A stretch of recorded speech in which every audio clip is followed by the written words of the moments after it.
Hello, it's Randi Rhodes. Here's a clip from our show, and go to randyrhodes.com for the whole thing and a podcast. Buy us another podcast. Mary had a little man. The fault. We believe that all men are created equal. To the magnificent mosaic that is America. From radio beacon to radio beacon. I have a dream today. Change has come to America. Believe me. Knock, knock. Who's there? It's a figment of your imagination. Randi Rhodes Show. Turn up your mind. Let's start with all of these revelations. Ray and Peter Strzok and all of these figures. Hillary Clinton supporters, Trump haters. I think we now know that the Mueller investigation is illegitimate and corrupt. And Mueller has been using the FBI as a political weapon. And the FBI has become America's secret police. Oh my God. Secret surveillance, wiretapping, intimidation, harassment, and threats. It's like the old KGB that comes for you in the dark of the night, banging through your door. By the way, this is not a game. This is not hyperbole you're using here. No, ask Paul Manafort. They came for him and broke through his front door. And if it can happen to him, Greg, it can happen to all of us. Absolutely. Yeah, with a federal court warrant. You know what I'm saying? Hello, everybody. It's Friday, you bastards. Okay. I had hoped for a happier show. It's not going to be. I have to say, Fox News is doing its damnedest to trash Mueller. And this is exactly what we were talking about prior to yesterday and parts of yesterday. That there is no attempt to say that Donald Trump is innocent of colluding with Russia. There's no attempt to say that Donald Jr. wasn't in touch with WikiLeaks. There's no attempt to say that they didn't lie to the FBI, that they didn't lie to Congress, that, Donald Trump Jr. is making up privileges that don't really exist. His father is suddenly attorney and he's an attorney, but they're really talking to Hope Hicks, who was an ex-model. I mean, just anything to trash Mueller, a lifelong Republican, by the way, who served both parties, presidents, as the head of the FBI and is now the special counsel, appointed by Rod Rosenstein, who was picked by Donald Trump.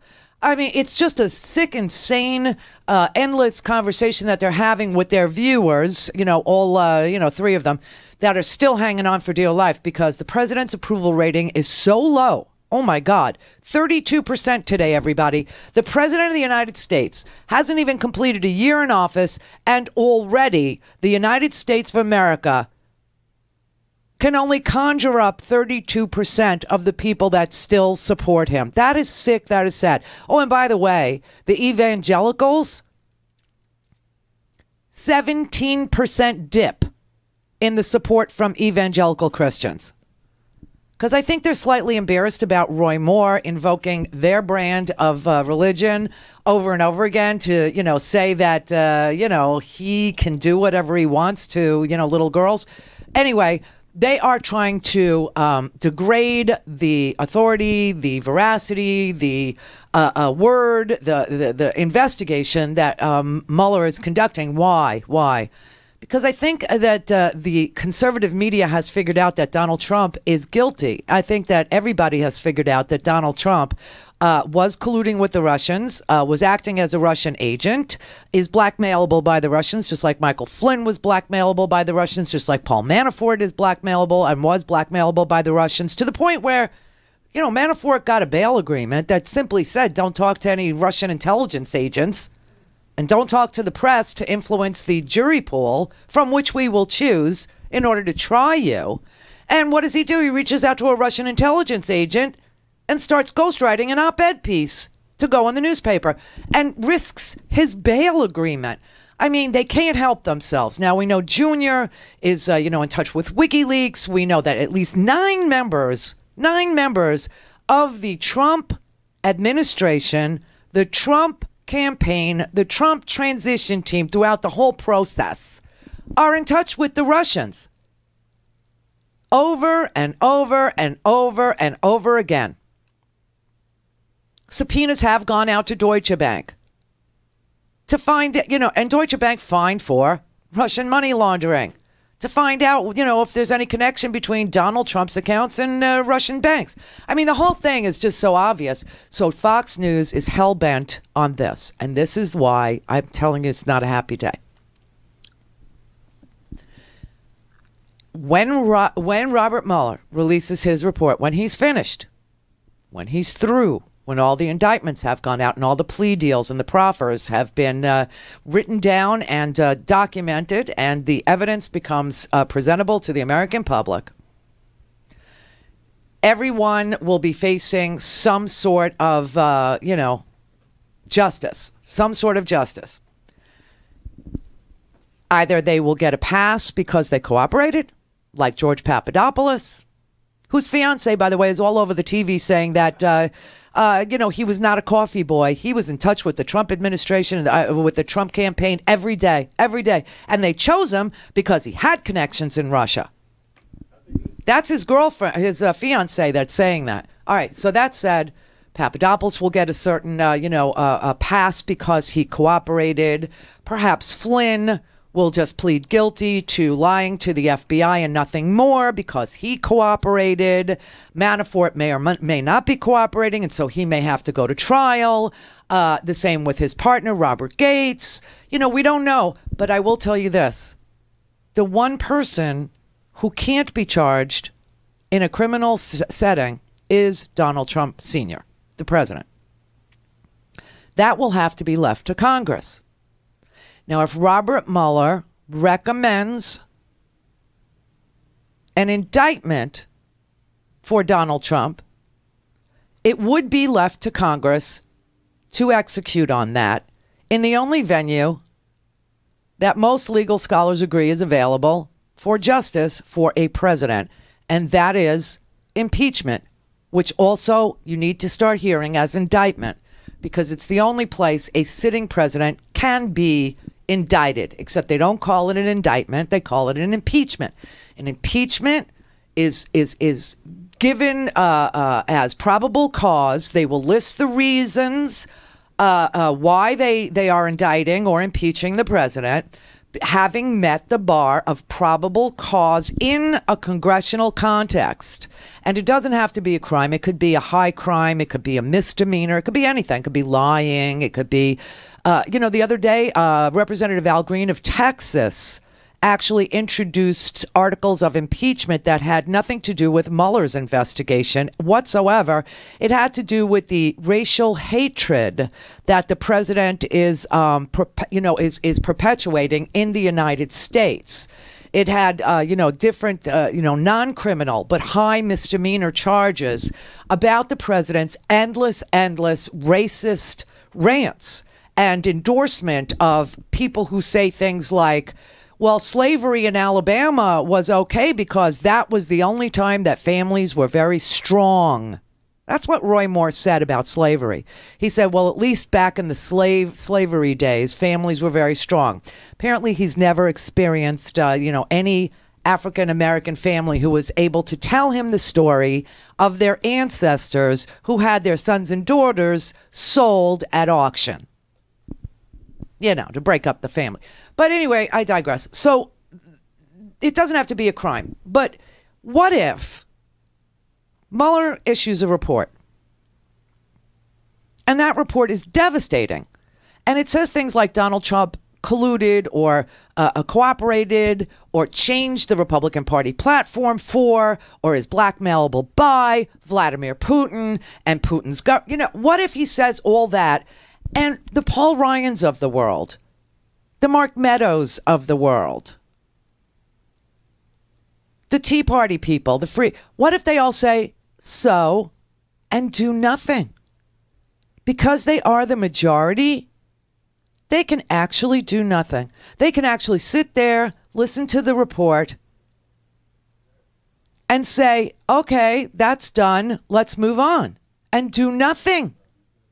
And do nothing. That is why it is so important to pay attention to these thousands and thousands of hours of conservative media and these crazy blogs and these crazy websites, Breitbart, Gateway Pundit, white nationalist, websites and Reddit accounts. They are all out there trying to convince the American public that a lifelong Republican former FBI director who served both parties' presidents, who has now been picked by Trump's own Justice Department to lead this investigation into whether or not Russia influenced the elections and whether or not the Trump campaign participated in that, all to discredit his work so that when he announces that it was not just, Junior, and it was not just Manafort, and it wasn't just Flynn, and it wasn't just, Papadopoulos, and it wasn't just Roger Stone, and it wasn't just Junior, that were all in touch with WikiLeaks and were, orchestrating or helping to choreograph the release of stolen documents that were hacked from the DNC by Russian intelligence, that Congress will then say the people don't care. They don't believe it, and so we don't have to do anything. I'm going to show you what Hannity is saying and doing. This is just crazy. I don't know if you know this, but Barack Obama gave a talk, like a panel conversation, where it's like one-on-one in Chicago. Not last night, I think it was the night before. And there was really no video to show you. There were transcripts, though. And apparently the transcripts made Sean Hannity call Barack Obama a Nazi. Again. Listen to what they're doing. This is so dangerous. I can't even stand it.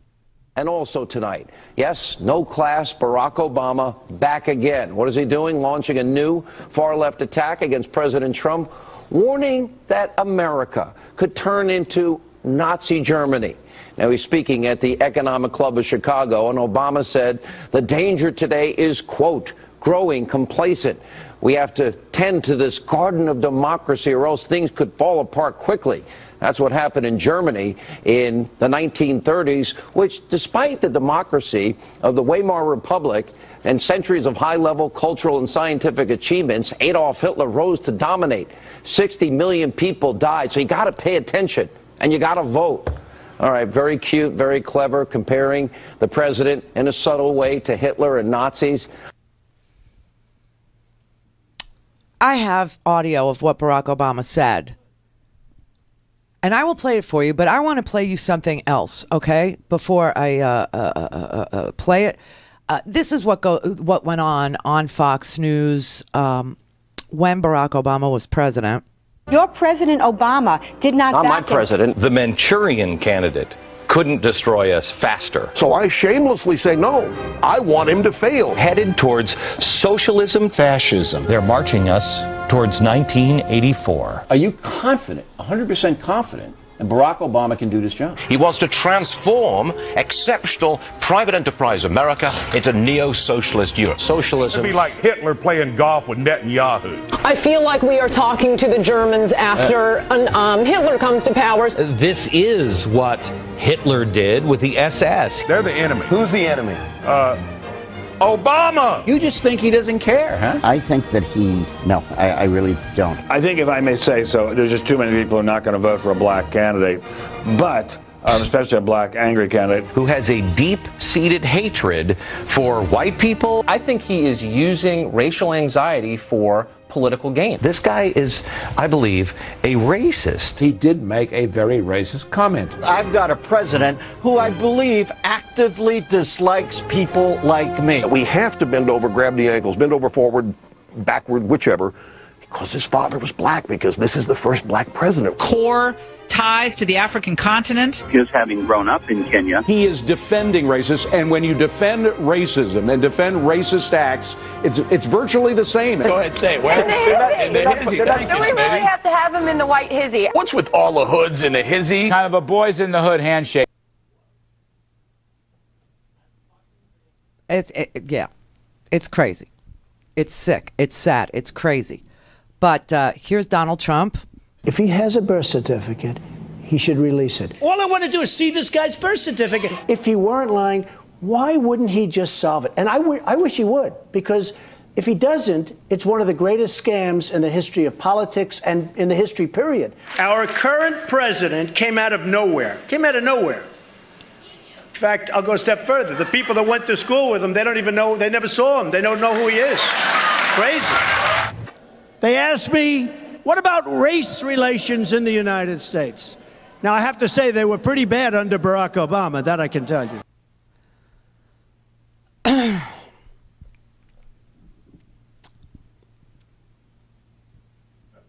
This is Roy Moore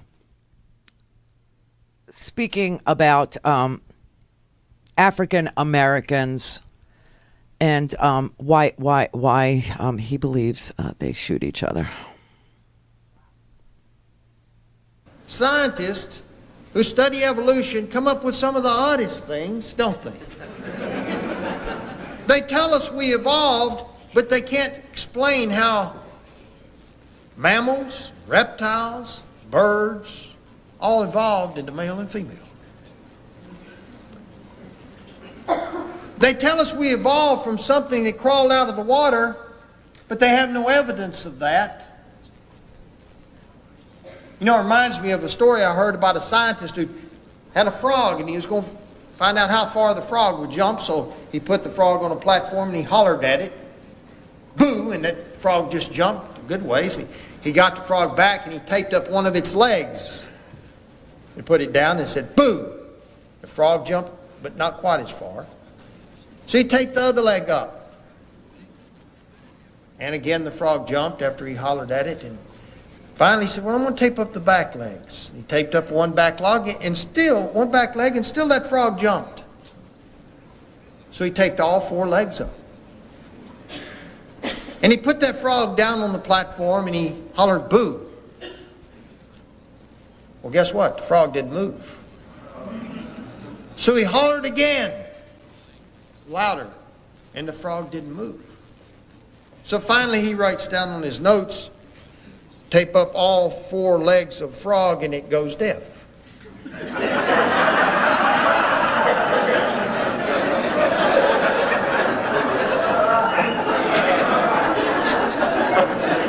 Well, I'm going to tell you, that's the kind of logic they've used in our society today when we have kids driving by shooting each other that they don't even know each other. They're acting like animals because we've taught them they come from animals. They're treating their fellow man with prejudice because we taught them they come from animals, not from God, who despises that sort of thing. It takes your breath away. You know, they have repeatedly, trashed everything Obama ever did based on he's an angry black man and, he hates white people and, he came from nowhere and who the hell is he? And he's a secret Muslim and you won't believe what we're finding and,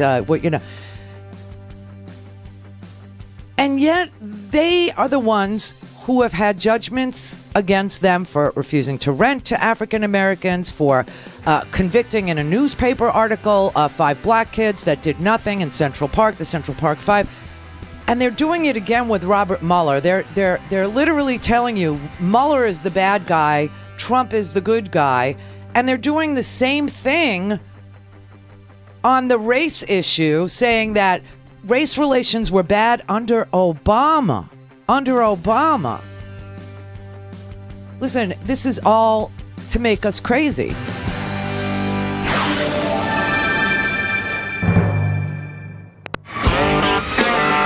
For a commercial-free, on-demand, whenever, wherever listening experience, visit RandiRhodes.com for your personal premium podcast today. Hey guys, it's Scotty, Randy's producer here, and as many of you know, I grew up in Randy's house. You know, eating her food, watching her TV, and like most kids, ignorantly not following her advice. And one of her biggest pieces of advice was, never take a job in radio, because the big companies that run radio, they suck.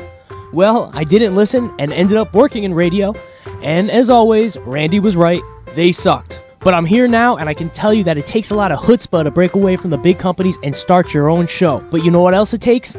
Your support. We are independent media, so the only financial backers we have are you, the best listeners in the world. And we can't do it without you. So please go to randyrhodes.com and support the show, buy a stinking podcast, donate some money, and keep us going.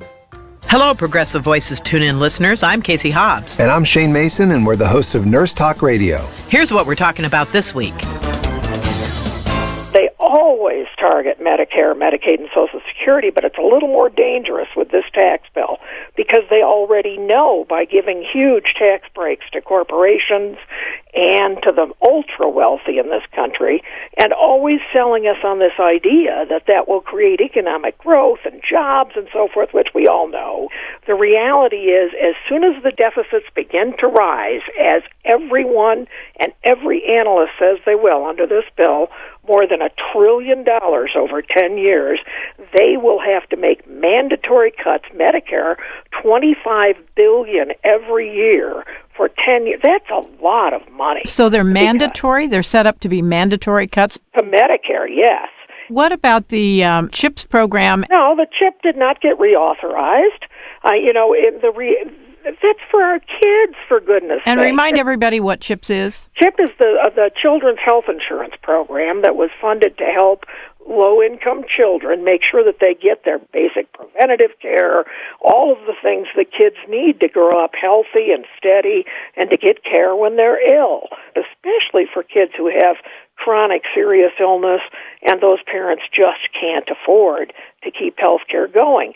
Donna, what can people do to stop this, and what encouraging words do you have for all of us? Well, I think the good thing for all of us at this point, keep calling, of course. Yes, all your congressional members.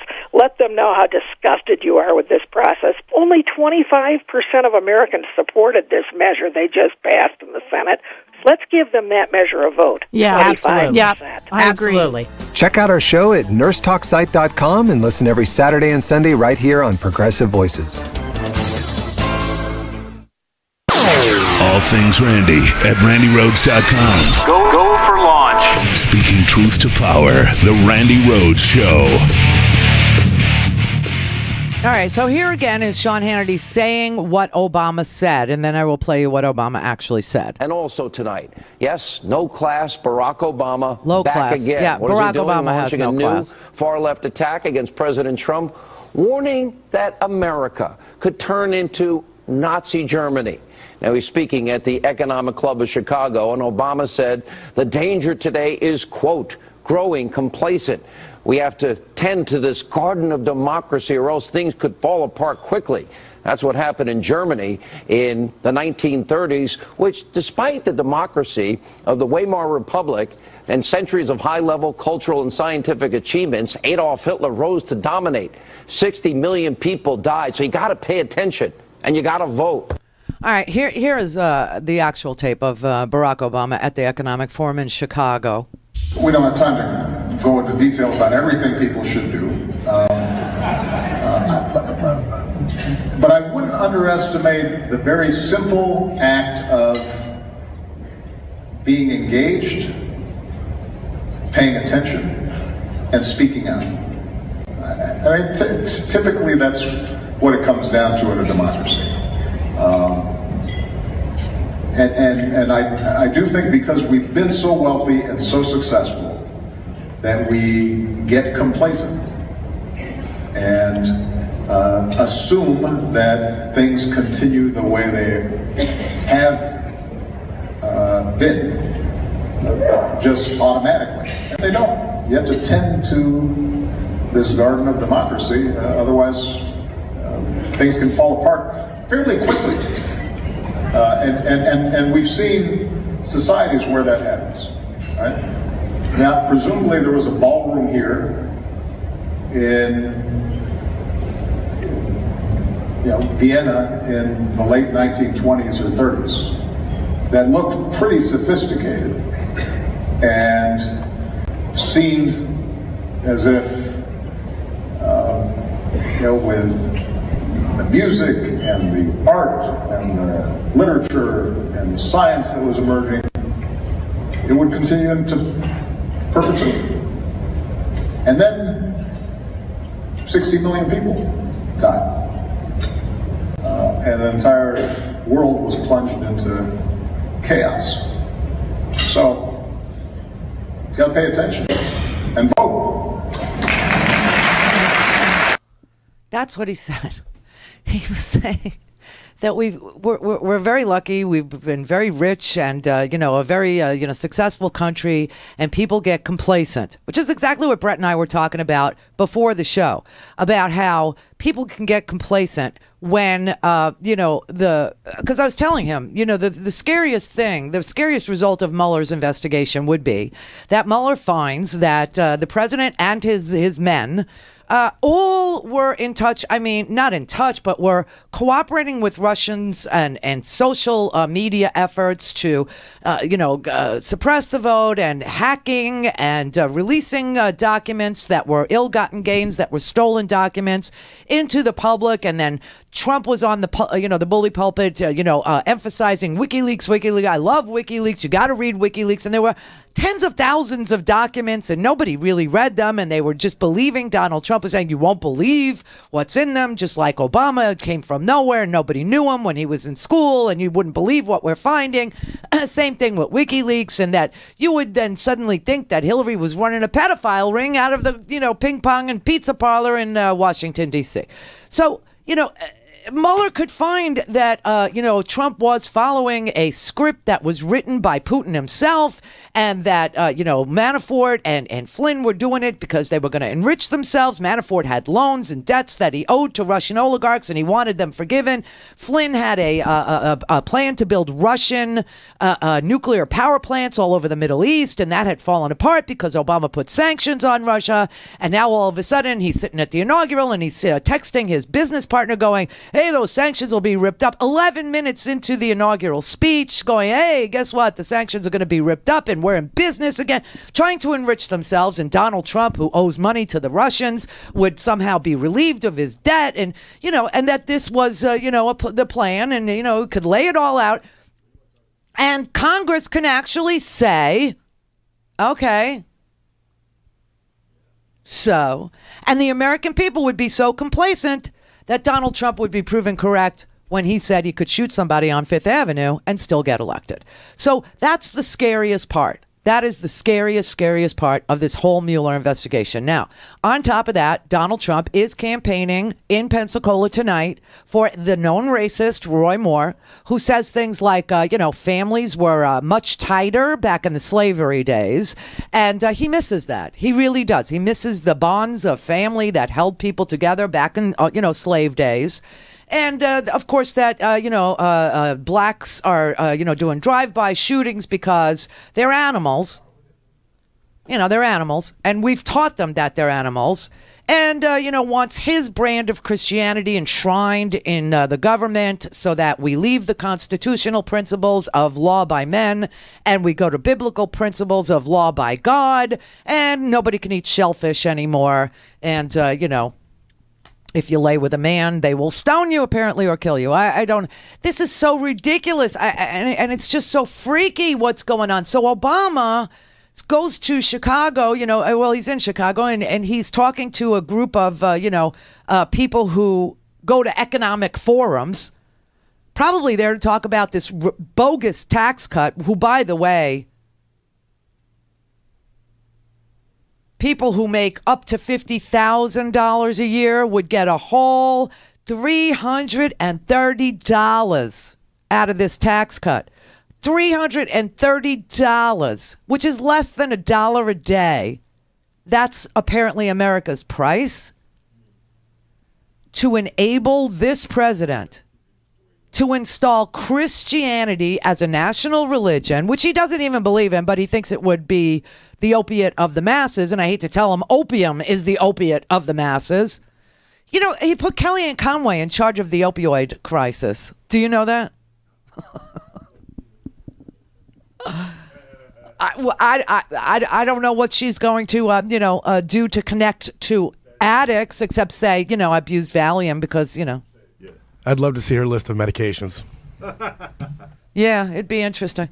But, this is unbelievable. And yes, they are trashing the FBI. And yes, they are trying to sow seeds of doubt into federal law enforcement and they're trying to tell you that our, it's so funny, the law and order candidate Donald Trump, who loved, the police, he loves the police, he loves them. I mean, the blue lives matter, remember all this? Remember all that? Black lives don't matter, blue lives matter. But they're doing this to federal law enforcement. They're trashing the FBI. They're trashing Robert Mueller, who was the director. He was the FBI director. They fired James Comey. They fired Sally Yates. They fired Preet Bharara, who was working on the financial crimes in New York City, which probably had tentacles into Donald Trump. I'm almost 100% sure. And now you can see the House GOP just tearing apart the FBI in public, which signals to you that no matter what Mueller finds, they're going to negate it by saying you can't trust him. If you kicked everybody off Mueller's team who was anti-Trump, I don't think there'd be anybody left. The Democrat National Committee in the Clinton campaign paid the law firm who paid Fusion GPS, who paid Christopher Steele. Can I just interrupt here for a brief moment?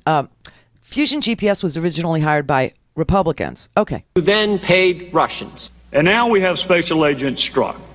And that same agent is the one who reportedly interviewed Secretary Clinton in an interview that you and I have never seen conducted that way before. Whether Strzok was involved in this, that needs to be disclosed to Congress. Whether the dossier was used to generate surveillance with the FISA court on a Trump associate, that needs to be disclosed to Congress. Can I interrupt here, please? Yes, the dossier was not used and nobody was wiretapped. What happened was Flynn, the moron, was talking to Ambassador Kislyak, a Russian national who was known to be a spy recruiter here in the United States. And they routinely had warrants to surveil all his conversations. And idiot boy Flynn, in one day alone, had 5 conversations with Ambassador Kislyak. And that particular day that he had the 5 conversations, that was recorded because we're always recording Russian nationals, like Kislyak in this country. He's talking about Obama just put sanctions on Russia and, what are we going to do about it? And Kislyak is, asking Flynn, and Flynn's going, don't worry, we'll get Donald Trump. He'll rip up the sanctions. That's what the intercepts show. This was not these were not wiretaps on Flynn specifically. This was idiot boy Flynn, who was the director of national intelligence till Obama fired him for being a wackadoo, being captured on these roving wiretaps that follow Kislyak wherever he went. Did Peter Strzok, was he involved in taking that to the court? I'm not going to discuss in this setting anything to do with the FISA court applications. Poor Chris Wray. Poor Chris Wray. Then Gerald Nadler got a chance to ask a couple of questions. Will you respond to this tweet by the president? Is the FBI's reputation in tatters? Mr. Chairman, may I have time to answer this question because it's something that matters to me a great deal. Please. Congressman, there is no shortage of opinions out there. What I can tell you is that the FBI that I see is tens of thousands of agents and analysts and staff working their tails off to keep Americans safe from the next terrorist attack, gang violence, child predators, spies from Russia, China, North Korea, and Iran. The FBI that I see is tens of thousands of brave men and women who are working as hard as they can to keep people that they will never know safe from harm. And the FBI that I see is reflected in folks like the new class of agents that I swore in at Quantico 2 days ago, hard-charging, high-integrity people, people like the hostage rescue team and SWAT teams that we send out into all sorts of danger with almost no notice. The FBI that I see is people, decent people, committed to the highest principles of integrity and professionalism and respect.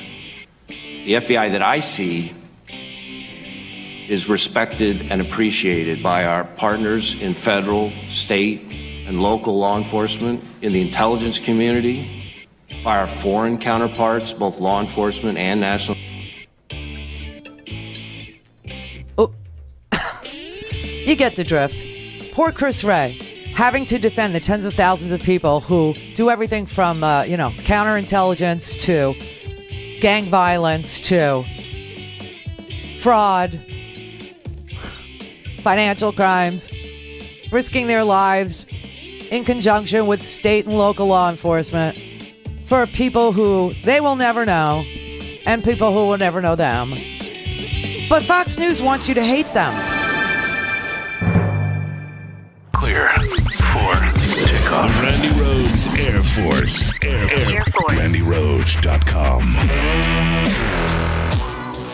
Hey everybody, it's Brett from the Randi Rhodes Show. It's Friday, and that's payday, which doesn't happen without you. I've got a taste of the good life, and now I've got addictions that need to continue. A man's got to eat, and he can't eat without your support. So help Randi support me. Go to RandiRhodes.com/support, and everybody gets fed. Happy holidays, jerky fans. Herky Jerky knows it's the season to enjoy the world's best jerky and meat sticks, and they want you to save a bundle while doing it. Herky Jerky, first of all, would like to thank you all you fiercely loyal customers, because they had their most successful year thanks to you despite Mother Nature doing its worst.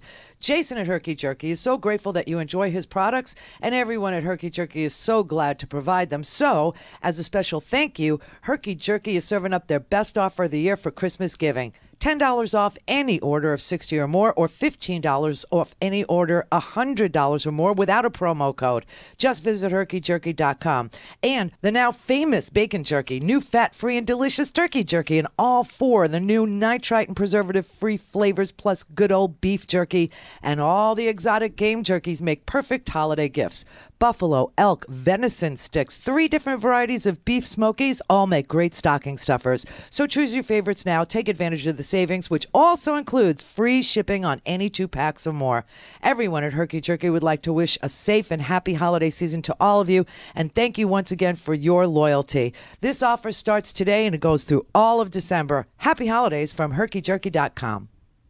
Whether you're listening to me, Mark Levine, each Monday and Wednesday, or me, Leslie Marshall, each Tuesday, Thursday, and Friday, you can hear us 3 to 4 p.m. Eastern Time on the Progressive Voices Network. Here's a sample of what you'll hear. Matt Lauer joins a long line of people accused of sexual harassment. Many of them have been fired. Whereas the conservatives, the people in politics, the people who have been accused of far, far worse than even these folks, people like, an accused child molester by the name of Roy Moore, or maybe a certain guy who bragged about grabbing women by the pussy. Bragged about it and had dozens of women accuse him of touching them inappropriately. That guy, what's he doing now? He's playing golf, I think. He's also, unfortunately, President of the United States.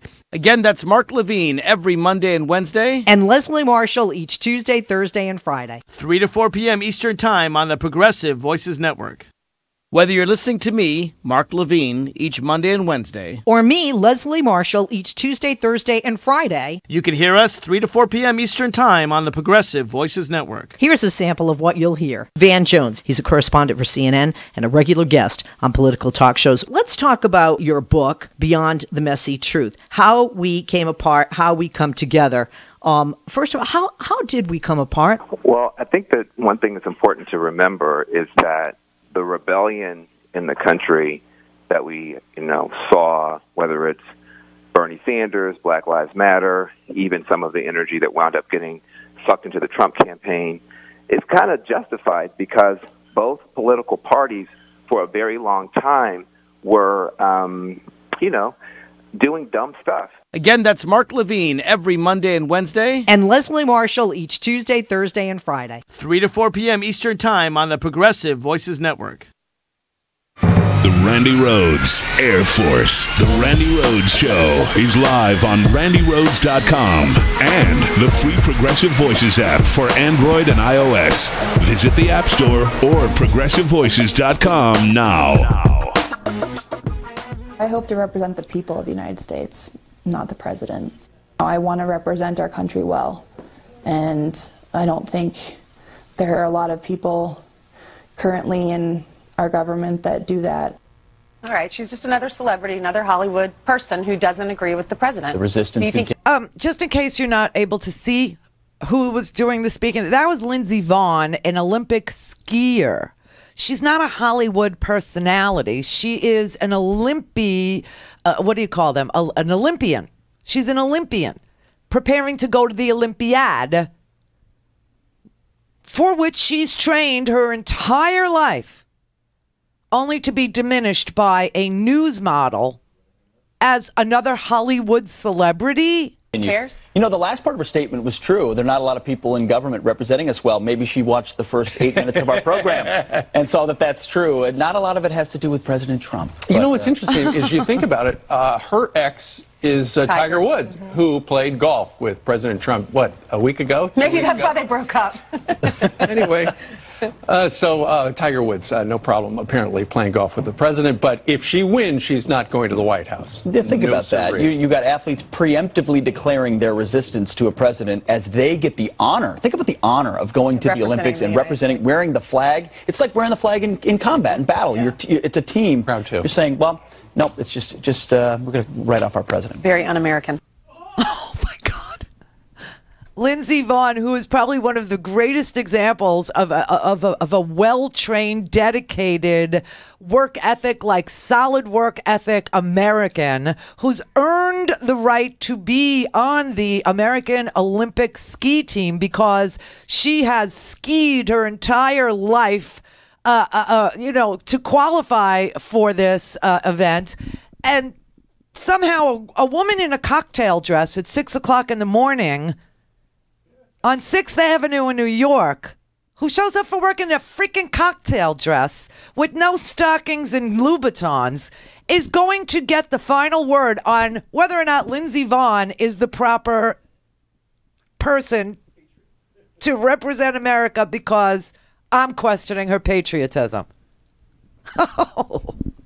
This country and its uber nationalism. I mean, all the signs are there, people. And you know what? That Barack Obama said, you have to tend to the garden of democracy. You can't get complacent. You got to vote. You got to participate. You got to get up. You got to get out. You got to be, read a newspaper. You got to, pay attention, because it does disintegrate rather quickly, as Trump said in all his campaign speeches. Oh, you'll see it, and it's going to happen quickly. Now, how in the world is all this happening when only 32% of the American people approve of this man, Donald Trump? Because when you weren't paying attention, congressional districts got gerrymandered into something other than a Democratic district. It got gerrymandered into a safe zone for crazy people. They diluted the vote of the people so that they feel so safe in their district that they don't give a rat's ass. Hence the conclusion that the reason they're trashing Robert Mueller and his investigation and whatever it finds or does not find ahead of the findings is because Congress is preparing to ignore it, because they feel so safe. And if that happens, I want you to all look up the Enabling Act. I want you to just Google the Enabling Act and see what's in store for you. Once you render a congressional body or a House of Parliament or a government, a democratic government, useless in regard to the representation of the people, and you create an autocrat because Congress will not act or cannot act, then all bets are off. You no longer have a democracy. You have a dictator. And that's what Obama was talking about. And, for them to continually call him a Nazi, continually say that he was the racist, is all to drive you crazy. It's to confuse the few hangers-on who are still hanging on by their fingernails in support of Donald Trump. And it's frightening. All right, Mia in East Bay, San Francisco. Oh, hi, Randi. Oh, I just wanted to say that I really appreciate you. What you shared yesterday. I know you're not talking about this, but I just wanted to say I'm from the Bay Area, and I hope you come back again, and you will, no one will, I hope you can come back, stand up, or do whatever you want to do. But I totally relate to what you're saying, and I think it's ridiculous because I personally understand how traumatic it is and what real abuse is, and I think it minimizes and it makes it harder for women, not easier. Oh, what are we talking about now? Now we're talking about Al? Yeah. Oh, yeah. Yeah. You don't want to talk about him? Oh. No, I don't care. I mean, we have Trent Franks resigning last night, which was like the last. That's where we left off yesterday. We were just getting the breaking news that Trent Franks was going to make an announcement. Now, I want to know, how do you train for Trent Franks? How they're going to do like sexual abuse and sexual harassment training in Congress? Don't ask somebody that. Okay, the first thing I'd like to say is if they can't tell the difference between taking a photo and putting your hand around his waist, Tina Dupuis at The Atlantic, who mentioned me in her article, I just found out. I mean, I only read half of the article. She's using me as an example of what's wrong with women. What? Yeah, because I don't. Weird. Now, she grouped me. I'm in good company, though. She put me with Chelsea Handler. Okay, because Chelsea Handler also knows Al, and we were sitting there saying, we know Al, and Al isn't a sexual abuser. He's not aggressive. He's not malicious. The reason that he kisses you like that is because he's just a full frontal kisser, and there are people that do that, and there's nothing aggressive about it. There's nothing sexual. And if you've ever been molested, or if you've ever been raped, or if you've ever been sexually assaulted, you know the difference. Okay. And so that's what I was saying. And so she quotes me and, just like 2 sentences or whatever, because this is the woman that said that she felt objectified. I know. Look at her. I mean, and illegitimate as a woman because Al put his hand around her waist while taking a picture. I mean, honest to... Think about her husband. But wait. So I want to say this. If Congress is going to start doing, sexual assault and harassment training, how are they going to structure the class if they can't tell the difference between taking a photo and putting your hand on someone's waist and Trent Franks saying to his staffers, be my baby mama, carry my baby? Yeah. How do you teach that? How are you going to teach that? How are you going to put that in a training manual? But also, I want to say that you have to have it. You have to have a same thing. So if a woman does that, is she harassing it? So it seems like everyone's focusing on the men. But if you're going to make something that trivial, like someone putting putting your hand around your waist. So if a woman does that, is she harassing the man? You see what I mean? It's like if you put things at such a trivial level, then you have to have the same rules applied to women as men. And so we're going to live in a society where everyone has to be like, okay, I can't, take a photo with someone and put my hand on the waist because they might feel like they're being violated. Listen, the idea that they can't, see things on a spectrum, that they can't, discriminate between taking a photo and putting your hand around somebody's waist and her ridiculous feeling of being objectified. She actually says in her article, and that's as far as I got before I got nauseous. Apparently, if I continued on, I would see me and Chelsea Handler being criticized, which I think is a great compliment. But, the idea that she says she doesn't let her husband hold her about the waist in public because that diminishes her as a woman. I mean, I don't even want to go there. There's something so wrong with this direction. If we blow this Me Too moment, which is so important, and so I've been waiting for 30 years for this Me Too moment, and we go all crazy about not being able to differentiate between somebody who is, gregarious or friendly or affectionate, and somebody who's lording their power over you to objectify you. And if you can't tell the difference, I say let the writer put down her pencil and have herself a squat on the cosmic utensil, because if she keeps on going down that bad road, we're all going to be in burqas. And also for our own protection.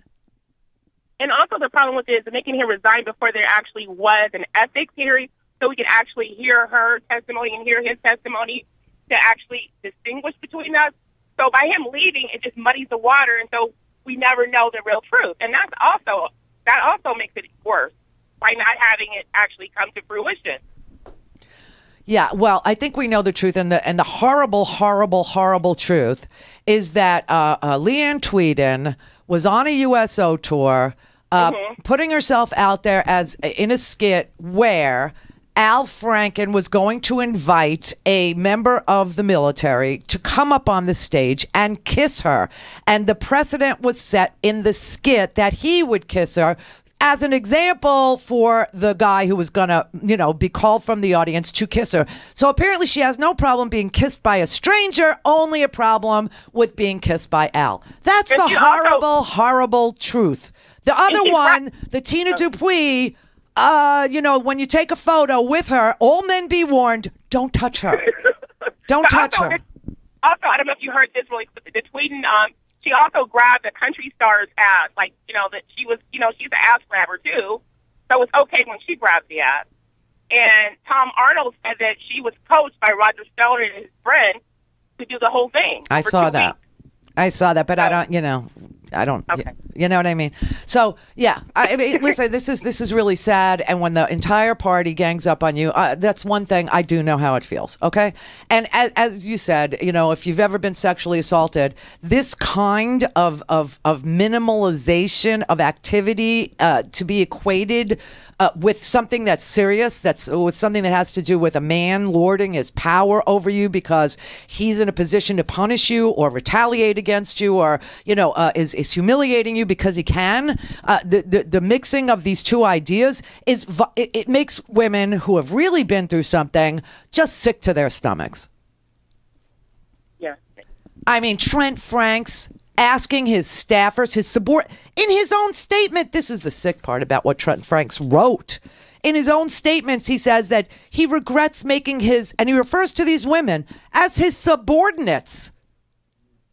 This is one of these uber religious right-wing lunatics, who apparently went through IVF with a surrogate, which requires some embryos die. Oh yeah, some embryos have to give their whole lives in order to get one embryo to take, right, with an in vitro fertilization and a surrogate situation. A lot of people have done it, but just sit there. I'm pro-life, except when it comes. And then you've got another one who, I forget his name now, who asked, he's also a pro-life guy and blah, blah, blah. Except that he had an affair with a girl. And when she thought she was pregnant, it was just a scare. It was a pregnancy scare. He tells her, have an abortion. Yeah, and then you've got Blake Farenthold, okay, who paid the taxpayer dollars settled a sexual harassment lawsuit against him for $84,000. You got Joe Barton, who was writing to constituents and campaign people that would campaign for him, saying, "Are you wearing panties? Do you wear panties?" But Al Franken was rehearsing a skit that involved Leanne Tweeden eventually being kissed by a stranger in the audience, and that was the reason he had to resign. And Tina Dupuis took a photo, and she felt diminished because he pulled her around the waist. Don't you dare touch a... Don't, we need a society where women are in burqas for their own safety now. And, of course, they cannot leave the house unaccompanied because we're always going to need a witness. And you can't touch us. Maybe we need to wear gloves. I don't know how Tina Dupuis feels. I know how she feels about the waist. How do you feel about the elbow? Like if somebody would hold you by the elbow and, help you down the stairs or help, grab your shoulder or your hand to keep you from falling. Karen Tumulty, who's a great reporter, I guess we were at a convention. We were going to a convention. I was carrying so much of my own gear, and I fell. I'm a faller. I fall a lot, as some people will remember. She helped me up, and she grabbed me by the elbow. Did she sexually harass me? Karen? I don't know, Karen. I got questions about that day. This is very wrong. This is very twisted. Very, very, very, very bizarre territory we're in. And it all equates to this misogynistic, racially divided, Roy Moore can do whatever he wants. The president is a king. He can anoint society. To speak to Randi, call now, you bastards. 561-270-3844. Hello. The Randi Rhodes Air Force. Now, the top of the hour on the Progressive Voices channel on TuneIn presents the Green News Report. Raging wildfire continues to burn in the heart of Los Angeles. Southern California wildfires continue to rage out of control. Interior Secretary proposes shrinking even more national monuments. New study warns even more public lands at risk due to fossil fuel exploitation. Plus, good news for renewable energy. It's now cheaper than both coal and nuclear plants. All of that good and not so good news straight ahead. From BradBlog.com, I'm Brad Friedman. And I'm Desi Doyen. Stand by for 6 minutes of independent green news, politics, analysis, and snarky comment. Trump signed an order slashing the size of bears' ears and Grand Staircase national monuments. Yes, I can understand. No, hey, come on. It's reasonable that he doesn't care about them. They're just national monuments. They're not Confederate monuments. Oh, man. This is your Green News Report.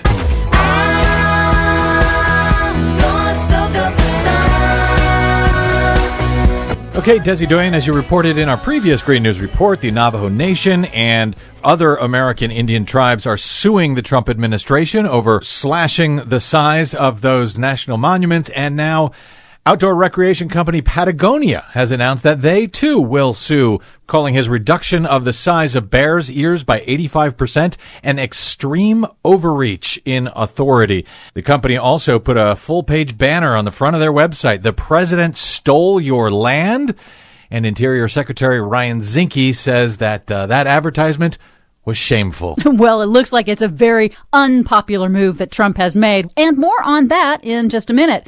First off, though, California's most destructive fire season on record has just gotten worse. Just weeks after deadly wildfires in wine country in Northern California, down here in Southern California, multiple wind-driven wildfires exploded across the region this week. As we go to air, 4 major active fires are seriously straining the region's emergency resources. In total, the fires have destroyed more than 300 structures, forced the evacuations of nearly 200,000 people, shut down hundreds of schools and major freeway arteries, and enveloped the Los Angeles region in smoke. Thankfully, no deaths or major injuries have been reported. The largest and most destructive fire has hit the historic beach city of Ventura, California, burning 80 square miles, covering a football field every few seconds. In a press conference on Wednesday, Los Angeles County Fire Chief Darrell Osby told residents in woodland areas to be prepared to leave at a moment's notice. It's critically important if there's an incident in your area that you evacuate early.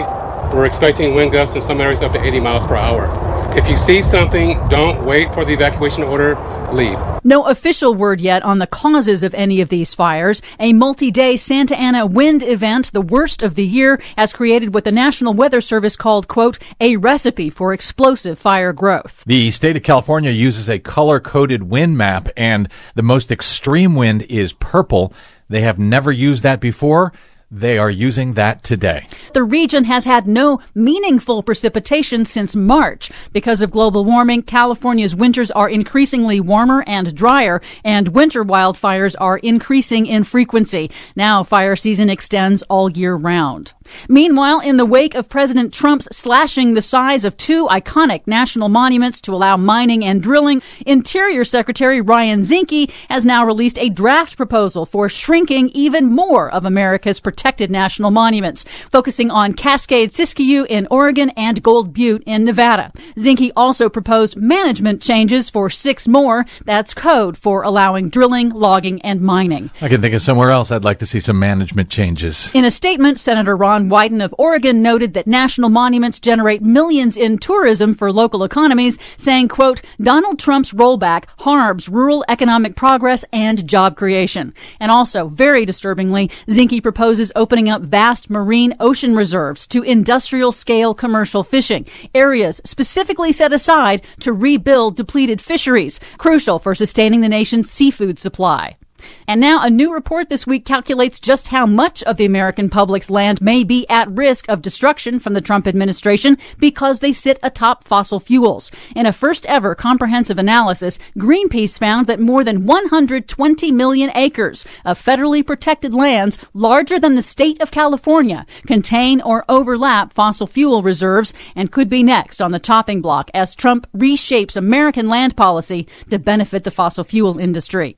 Finally, though, though, some good news for renewable energy. A new study finds the cost of new wind and solar projects is cheaper now than running existing coal and nuclear plants for electricity. The researchers project that as utility-scale battery storage comes online, renewables will outpace natural gas as well. Of course they will, as those folks who give a damn have been saying for many years. For much more on all of these reports and the ones we couldn't get to today, check out our website at greennews.bradblog.com.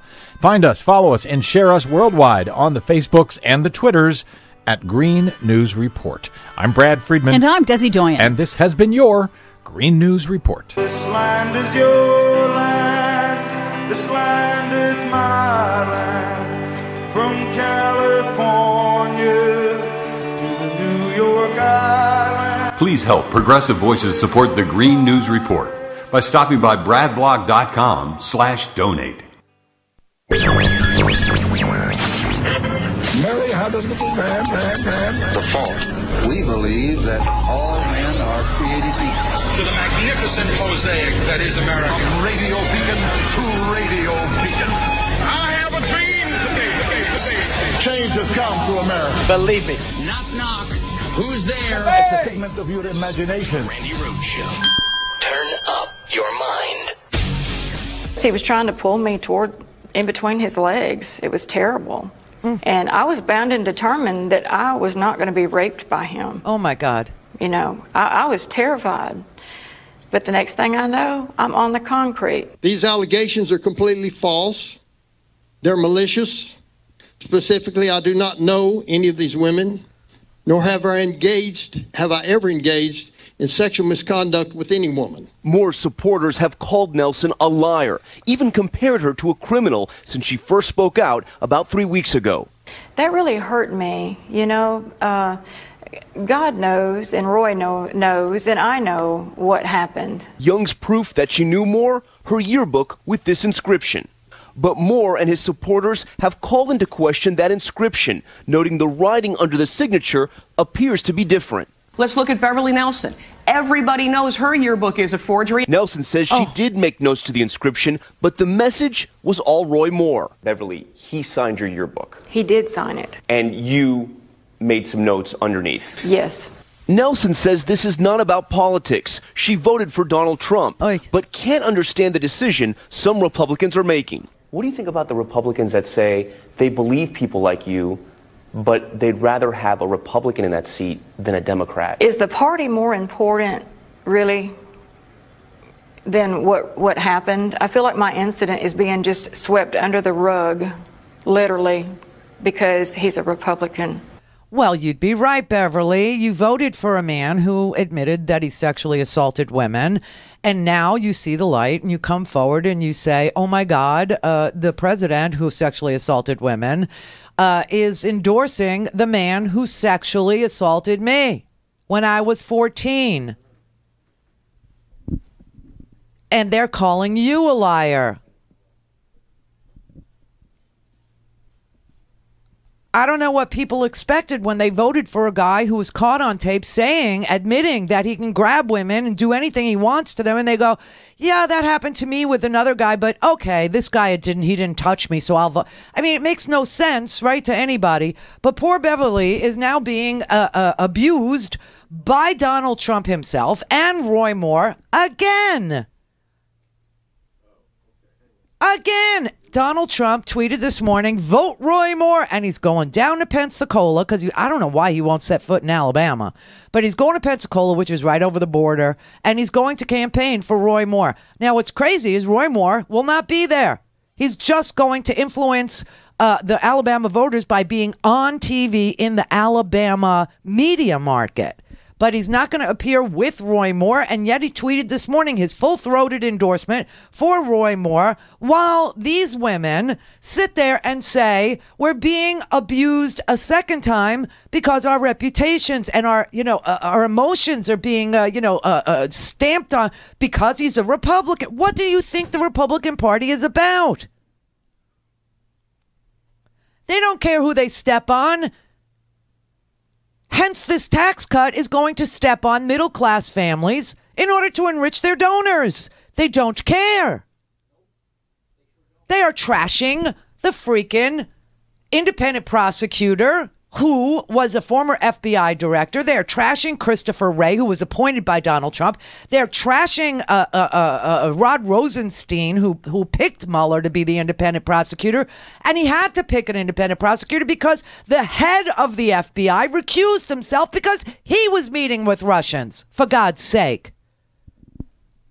Now we're getting news reports that Hope Hicks, the model, who's now a top White House advisor for some reason, was warned by the FBI that Russian operatives were going to get into her email and that she should be on the lookout for emails that were posing as, one thing and really were Russian operatives trying to hack into her computer to check on her.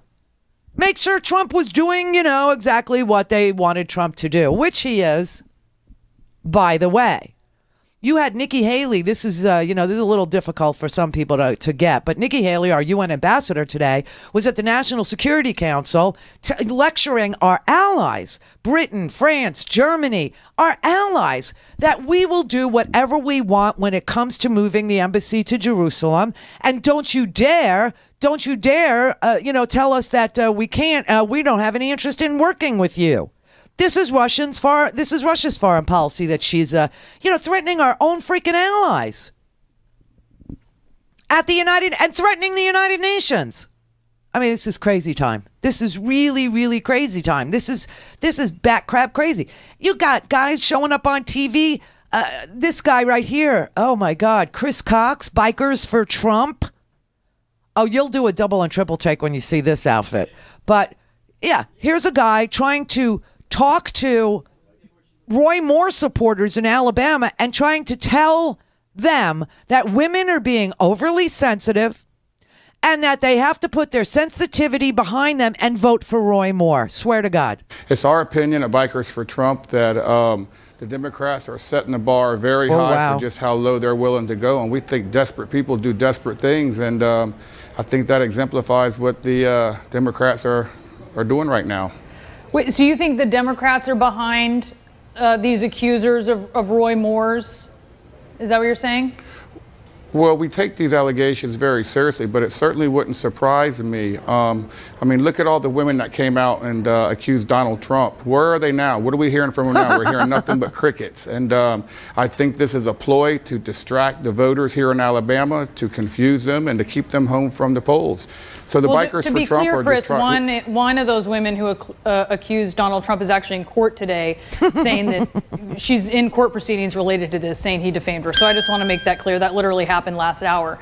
But back to Roy Moore's accusers. I mean, right, that, they're mostly, if not all, Republicans who have only ever supported Republicans, right? Like, these are not Democratic women.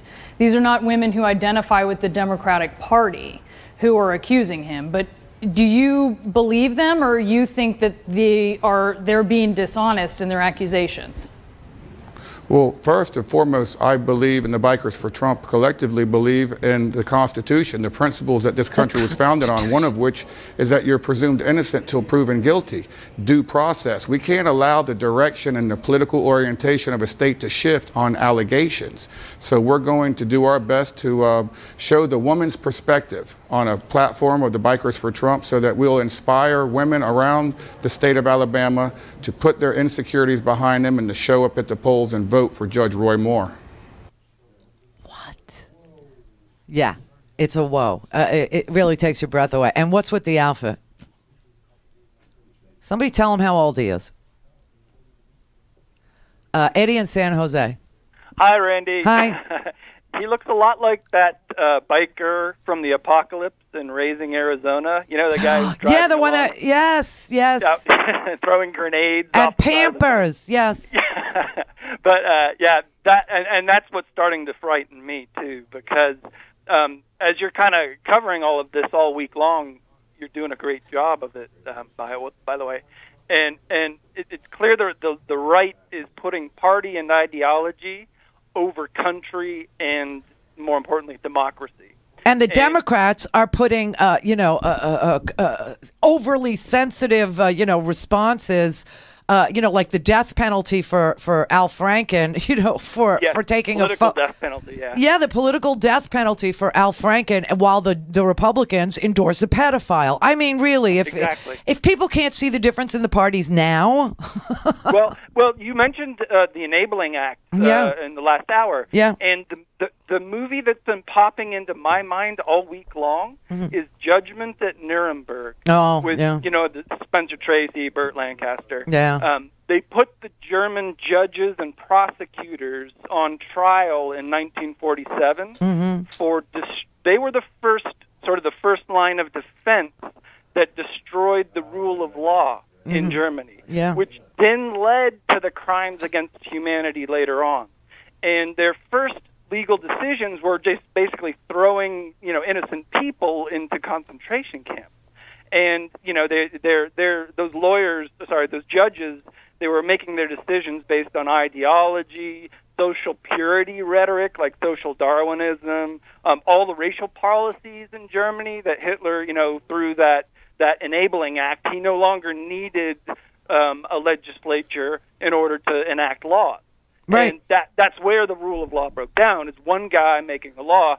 And these Republicans are doing it sort of in a party way, because the party is sort of a national, I guess you could call it a national totalitarian. But that's also when you played Sean Hannity, his clip earlier.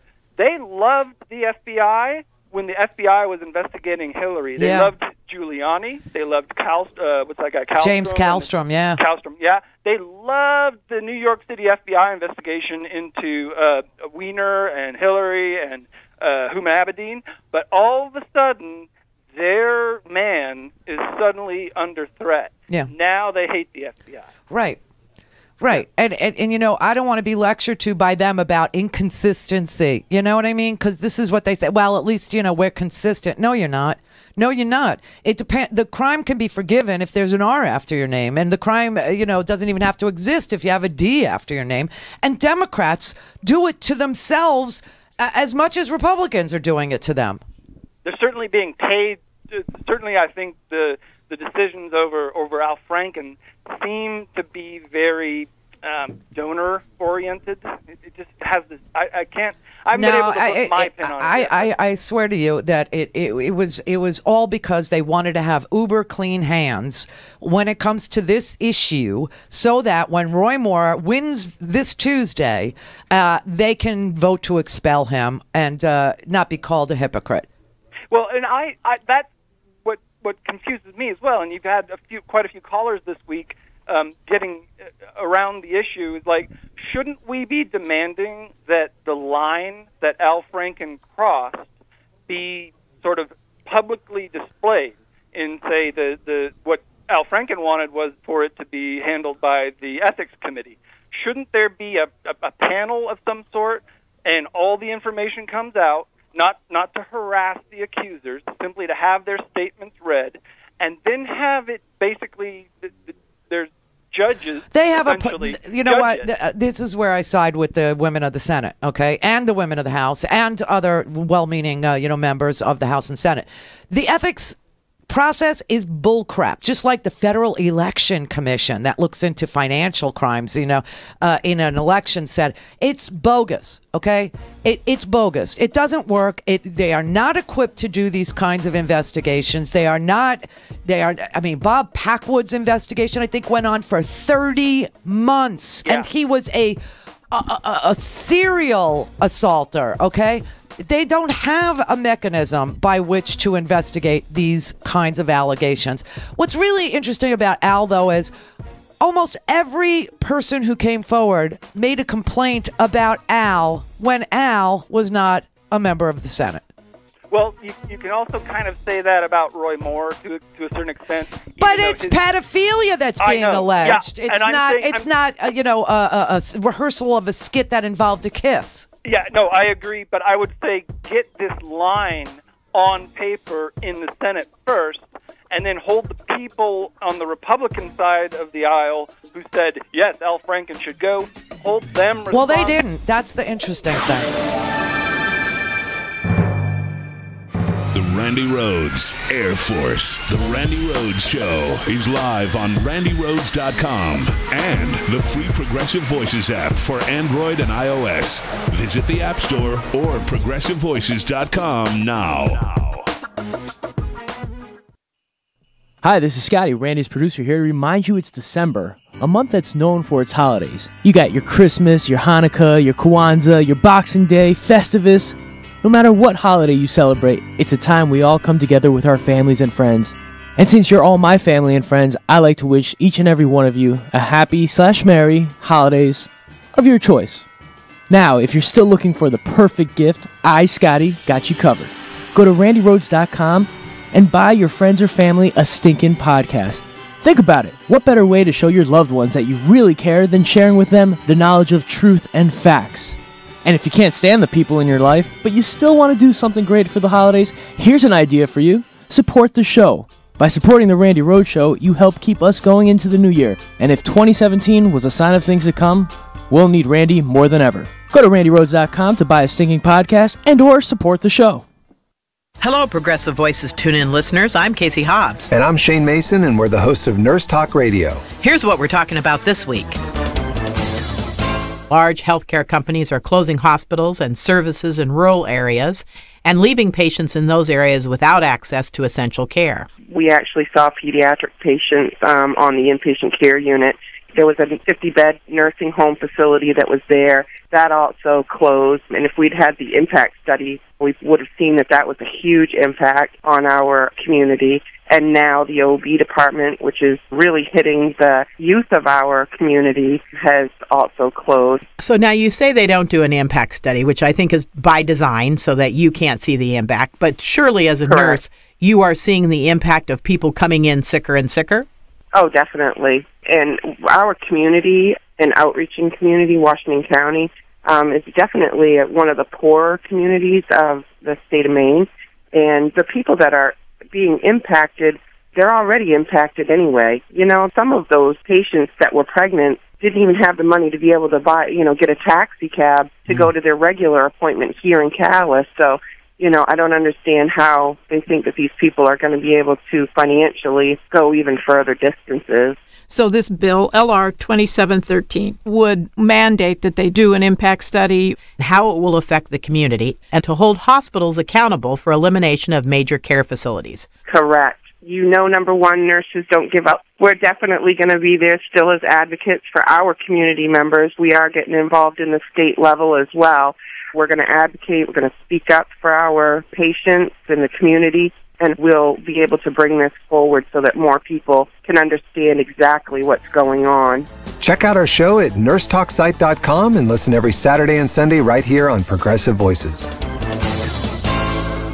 Call in, connect. To speak to Randi, call 561-270-3844. 561-270-3844. Ladies and gentlemen, I was told this by high-level sources, and it was evident, and especially after Reagan was shot in his first year in office, when he was acting like Trump and doing the right things, that he never really recovered. They gave him cold blood and his transfusion that causes brain damage. They slowly gave him small amounts of sedatives. It's known that most presidents end up getting drugged. Small dosages of sedatives till they build it up. Trump's such a bull, he hasn't fully understood it yet. But I've talked to people, multiple ones, and they believe that they are putting a slow sedative that they're building up that's also addictive in his Diet Cokes and in his iced tea, and that the president by 6 or 7 at night is basically slurring his words and is drugged. Now, first they had to isolate him to do that. But yes, ladies and gentlemen, I've talked to people that talk to the president now at 9 at night. He is slurring his words. And I'm going to leave it at that. I've talked to folks that have talked to him directly. You know what's creepy? Alex Jones is citing a news report, and if you look at the screen that he's showing you, that he's quoting, it's his own screen. It's InfoWars. Alex Jones is quoting InfoWars on InfoWars to make a claim that Donald Trump was slurring the other day because he's being slowly sedated, that he's being poisoned, by the way. You know, it's the polonium thing. Remember Roger Stone said that he had been poisoned by polonium, which is a very Russian technique. I mean, they are so unhinged. And people, I mean, millions and millions of people, the amount of money that these guys raise is so sick. Which reminds me, I'll just say Gary C., thank you, Gary, from unionjobs.com. He posts union jobs. He's got, a service for people who are union workers to find jobs in the unions. And Gary has donated 10 podcasts. He's purchased 10 podcasts for you.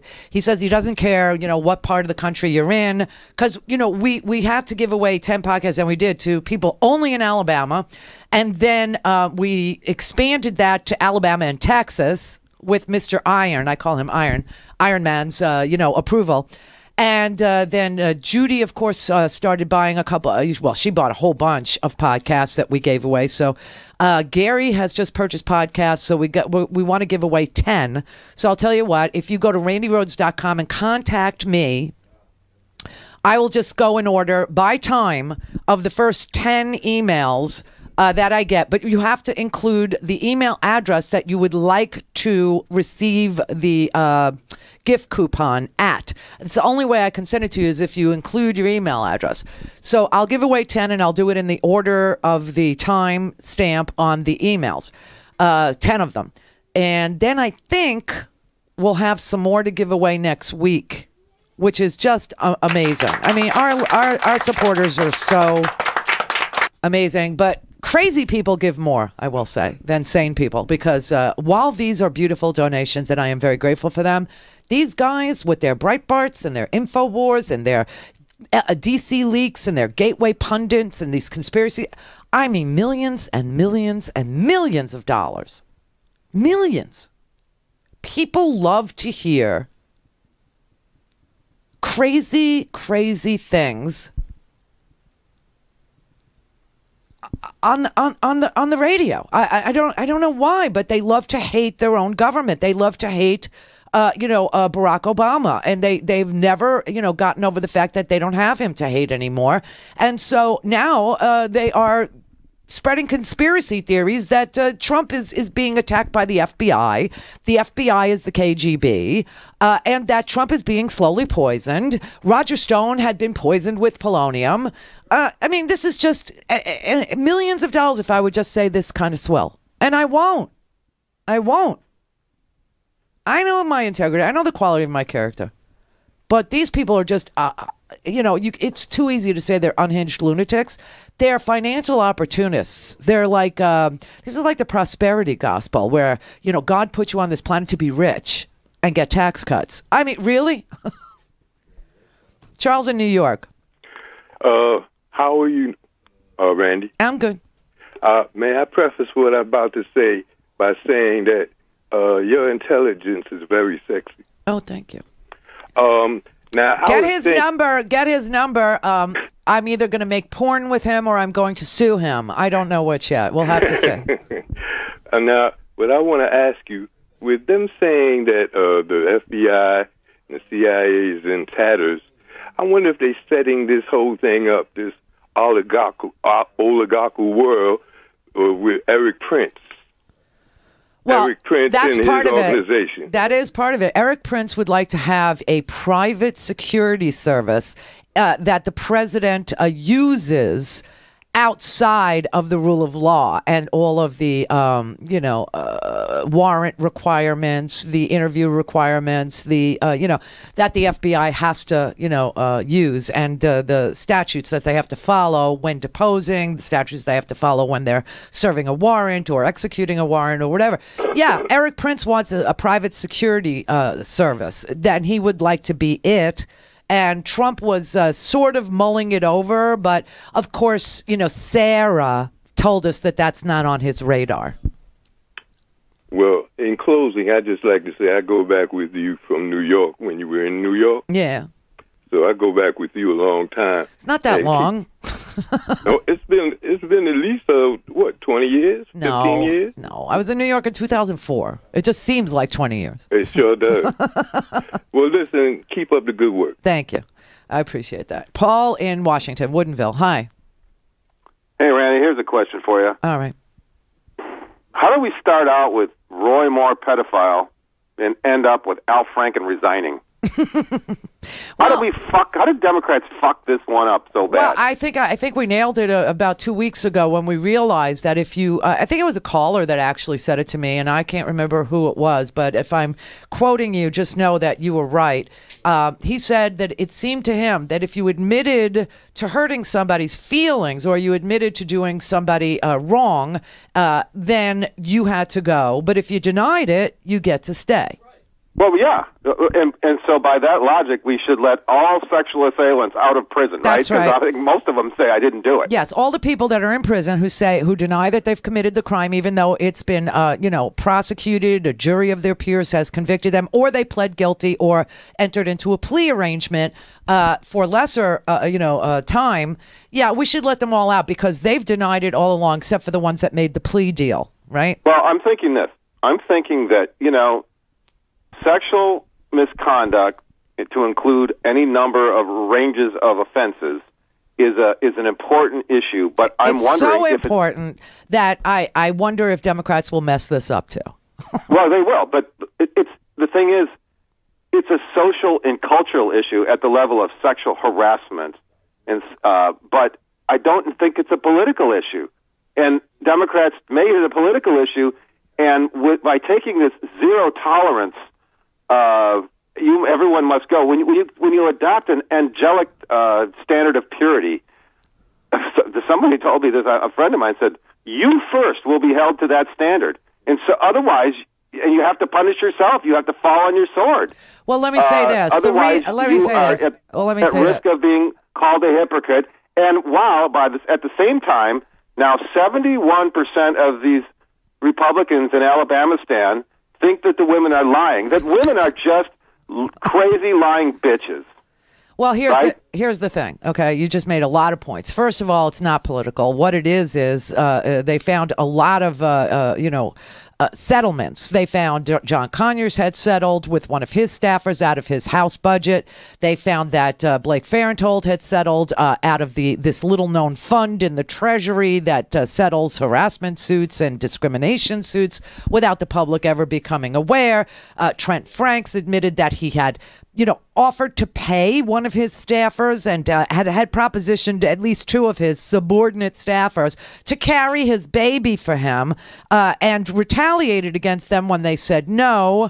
And also Joe Barton has retaliated against a woman who put naked pictures that she had of him that he posed for on the internet, and he was retaliating. So that's why it became political. The last place to adopt sexual harassment training, which is required in almost every corporate environment that I've ever worked in for the last 20 years, is Congress. So they're very late to the game of training people about what is sexual harassment, what isn't sexual harassment, what you can say and what you can't say, what you can do, what you can't do. So that's why it seems political all of a sudden. It's because they were very, very late to the game of policing themselves and protecting the women who work in the House and the Senate, either as aides or staffers or young pages. I mean, you got to realize there's children there. Okay, that's number one. Number two, this ridiculous reaction to Al Franken's complainants, if you will, that is now being served a political death sentence, is going to feed into exactly what you see in Alabama. This idea that women are bitches and that feminism is rampant and it's evil and it's making life so ridiculously hard for men because they can see in Al Franken, getting the political death sentence. They can say, we can't even like hug you hello anymore. Really? You want a society where we don't even touch you? Why don't we make you wear a burqa? You know what I mean? It's a terrible miscalculation that these Democratic senators made. Yeah, and meanwhile, the Republicans, this emboldens them to just move on because the one problem is that what has been forsaken here is due process. If that's going to happen, then the issue has been made a mockery. Number one, it's a mockery if there's no due process, because Al Franken wanted to be part of the due process. Roy Moore has avoided the due process by simply calling the women liars.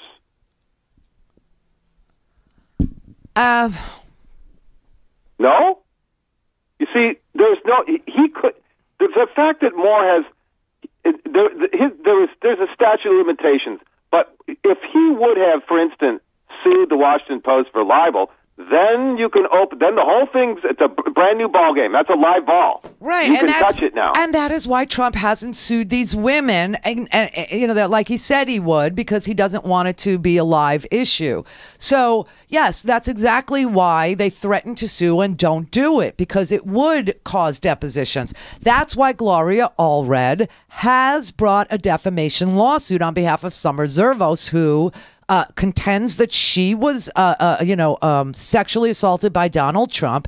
Donald Trump called her a liar. She now files a defamation lawsuit so that depositions can be taken. Right. So let me ask one question. What was the last piece? Let's talk about politics. The last piece of legislation that was beneficial to women was Violence Against Women Act? No. What? Well, I'm going to say Lily Ledbetter. Oh, yeah. Okay, so here's the question, Miss Senator Gildebrand. In order to pass, the Republicans aren't passing legislation like that. In order to pass that kind of legislation, you got to have, first of all, you needed Barack Obama, and you needed to have big majorities in the freaking House and Senate with Democrats. So you don't get those when you start pushing your own out. You know, that's just stupid. It's just because the Republicans are marching on. They happen to be in the majority right now for just this kind of, I just see, football analogies of fuck up plays, and that's exactly what we do. We always fumble the snap. We always fumble the ball. It's like the football follies highlights of the Democrats. Yeah, it's bad. You know what Doug Jones did yesterday, which is bad too. Doug Jones, the Democrat against Roy Moore. Yeah. Have you seen the flyers he sent out? No, I don't live in Alabama, Stan. No, it's on the news. It's okay. I mean, it's. What does it say? Okay, it's really bad. I don't know why. I mean, this is another example of Democrats just, the party is just such a disaster.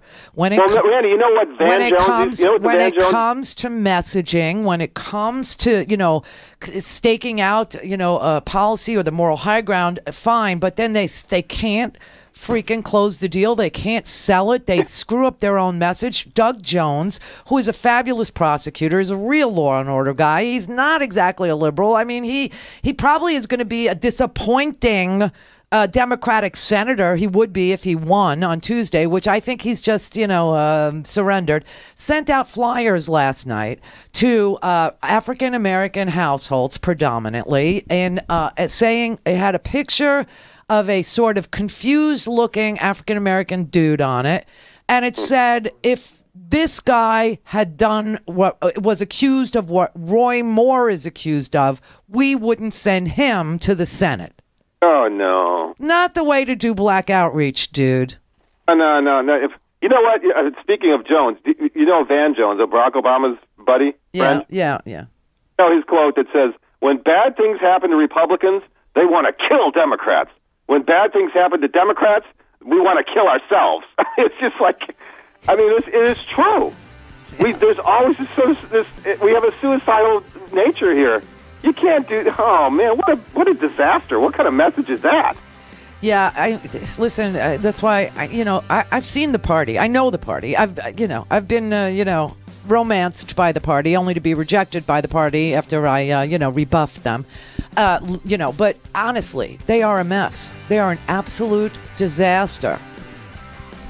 It's a crying shame, because what we need right now in a two-party system, which is what we have, is a strong opposition party. And our opposition party, like you said, they fumble the ball. It's like, it's worse than fumbling the ball. It's like a safety. You know what I mean? It's really bad. Really, really bad.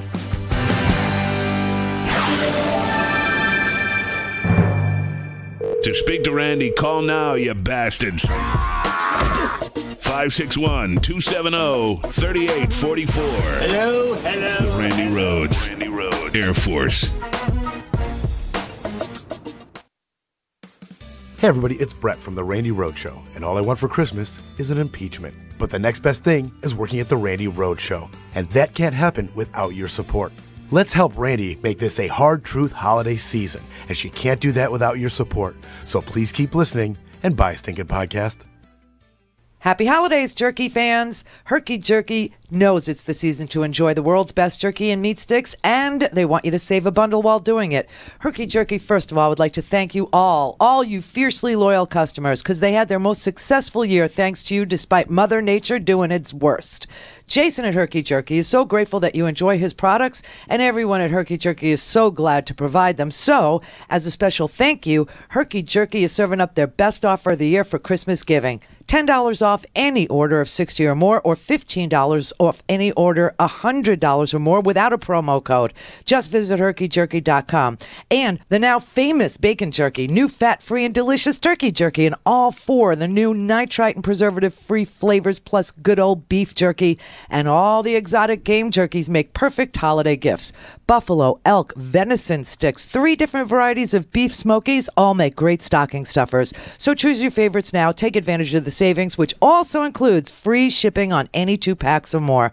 Everyone at Herky Jerky would like to wish a safe and happy holiday season to all of you, and thank you once again for your loyalty. This offer starts today and it goes through all of December. Happy holidays from herkyjerky.com.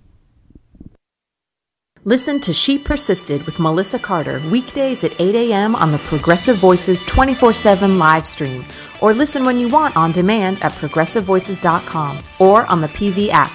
Download the PV app now in the app and Android stores. So let's see. There's still no female president. You make half of what men make, yet somehow you are still expected to take care of most everything at the home too. And ladies, you're beautiful. But on a daily basis, you look in the mirror in disgust at how you look. It is time to start a new routine, and I hope that you will listen to my new show, She Persisted, here on the Progressive Voices Network. My name is Melissa Carter. I will be your host, and I have been a media personality for over 20 years. I also came out on the air long before Ellen did, and as a single mom and a kidney transplant recipient, I have been through some shit. Nevertheless, I persisted, and I know you have too. So let's talk about what we've accomplished, and together we can learn to take it from She Persisted to She Thrived. It's She Persisted at 8 a.m. on the East on the Progressive Voices Network and on demand on the Progressive Voices app. I certainly hope you'll join me. Melissa Carter hosts She Persisted weekdays at 8 a.m. on the Progressive Voices 24/7 live stream, or when you want on demand at progressivevoices.com or on the PV app. Download the PV app now in the app and Android stores.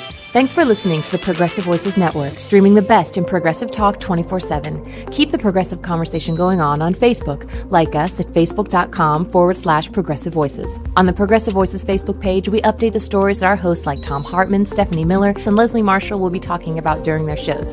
And we share great news, commentaries, opinion pieces, and videos from all over the progressive world. Always progressive, always on. Be part of the progressive conversation. Like us at facebook.com/progressive voices. This is the Randi Rhodes Show. To speak with Randi, dial 561-270-3844. That's 561-270-3844. WikiLeaks. I love WikiLeaks. This WikiLeaks stuff is unbelievable. It tells you the inner heart. You got to read it. The press is hardly even talking about WikiLeaks. You know that. WikiLeaks is amazing, the stuff that's coming out. Boy, that WikiLeaks has done a job on her, hasn't it?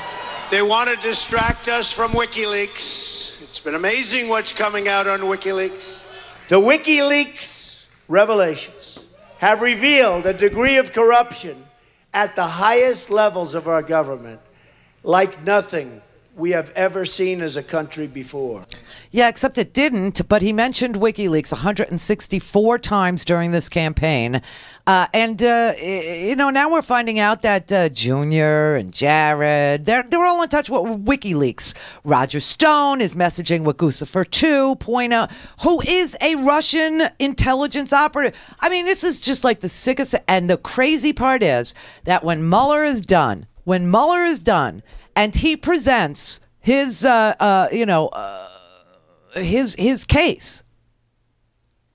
the Republicans are all going to shrug and say, yeah, and so what about it? And not indict the president in the only venue we have to indict a sitting president, impeachment. This is why 2018 matters. This is why voting matters. Tonight, this president is going to go to Pensacola to campaign for a man who is charged by a woman who was 14 years old at the time of trying to rape her. Let alone the other women who were in their teens, let alone the fact that he was banned from his shopping mall because he was a mall rat that trolled for teens, let alone that he won't uphold court orders as a Supreme Court justice on the Alabama Supreme Court and had to be removed 2 times. The president is tweeting that we need somebody strong on crime. So apparently that would be a criminal. He's calling Doug Jones some sort of a puppet, okay? A puppet of Schumer and Pelosi, who is, got a bad record on borders, except Doug Jones has never run for elected office, so he has no voting record to speak of anywhere, ever. And the only thing that you can look at to judge Doug Jones's character is his time as a prosecutor. Who did he prosecute? What was his success rate? And apparently he's very good at prosecuting criminals and terrorists. Terrorists who killed 4 little girls in the Baptist church in Alabama, a cold case that he just refused to give up on. He was able to get justice for those 4 little girls many, many years later, which brings me to the civil rights movement. And the only reason why I bring this up is because after he goes to Pensacola, Floribama, for those of you who don't get how close Pensacola is to Alabama, there actually is a city called Floribama that's right there on the border. He's going to skip over Alabama, and he's going to Mississippi. He's going to Mississippi because Haley Barbour, who was the governor of Mississippi, had this crazy idea to build a civil rights museum to remember all the brutality and the cruelties of the Jim Crow South in Mississippi. And they spent $90 million, taxpayer dollars, in the poorest, blackest state to build this shrine to the cruelties of Jim Crow Mississippi. It is such a bizarre notion because the people in Mississippi still feel the burden of Jim Crow. And, with the voting and the scrubbing and the not being able to get to the ballot box and all that they don't even want to go to this museum. Okay? But John Lewis, who was beaten within an inch of his life on the Pettit Bridge in Alabama as the last surviving member of the civil rights movement, was supposed to give the keynote speech at the opening of this civil rights museum, the Black Empowerment Mississippi Civil Rights Museum. They invited Trump a long time ago, and Trump refused. He just wasn't going to go. All of a sudden, he finds himself campaigning for this pedophile in the Deep South and says, yeah, all right, I'll go to Mississippi. So he's going over the weekend. He's going to go. And John Lewis says, if he goes, I'm not going. He refused to attend. And also, you should know, John Lewis refused to attend Donald Trump's inauguration for the same racist, because he's a racist president. And he also considers him illegitimate because John Lewis has always held the view that Trump was allowing a foreign government to influence the election, if not hack into, voter registration rolls and literally do stuff that we don't even know about yet. Anyway, he will not attend, okay? He will not attend because the president was a birther. And the president said there were good people marching in Charlottesville on the white supremacist, white nationalist side of things, that some of them were very fine people. And the president also asked African Americans in the United States of America to vote for him because, quote, what do you have to lose? Well, the people in Mississippi, especially, the African Americans in Mississippi, the blackest, poorest state in the United States, which I don't think is a coincidence, they actually know the answer to that question. They said, we're losing a lot. This is a man named Mr. McElroy, 69 years old. He is a resident of Jackson, Mississippi, where they're building this, where they're opening this museum. And he said, I'll tell you what we had to lose. We're losing Obamacare. We're losing money. He's making the rich richer, the poor poorer. But most of all, he said, we're losing respect. He said, you can't evade it. The way he speaks, the racists now feel like they can say anything they want to us. This is a man who lives in Mississippi and who's lived through the Jim Crow South. Also, they're charging $8 for African Americans to visit their own history, which is appalling to the people who grew up in Mississippi and who suffered through it. They just cannot believe that they're charging them to see their own history. Now, I want to tell you what one of the exhibits is. One of the exhibits, there's a banner over it, and it says, I question America. And there are different, galleries, panels, photos, and all this. And they're all titled. And one of them is titled Savage Beating.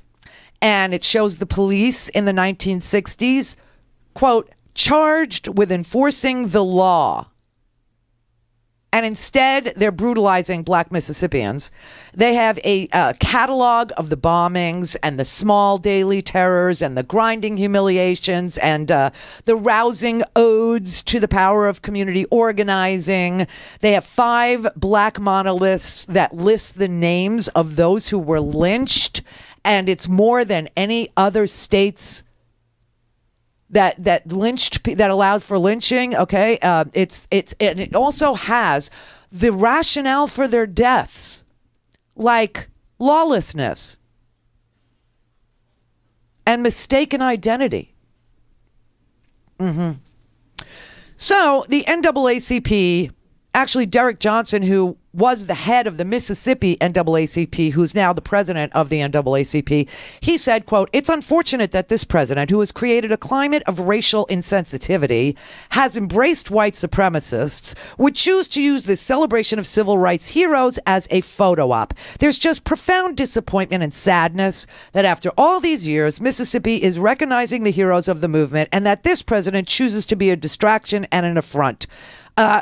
Most of the people in Jackson, Mississippi who were interviewed for this article said that they don't view this as reconciliation, but as another long series of slights. Quote, I won't ever set foot in it, said Burrell Brooks, a taxi driver who views the museum as an effort by whites to excuse the crimes of the past and the inequalities of the present.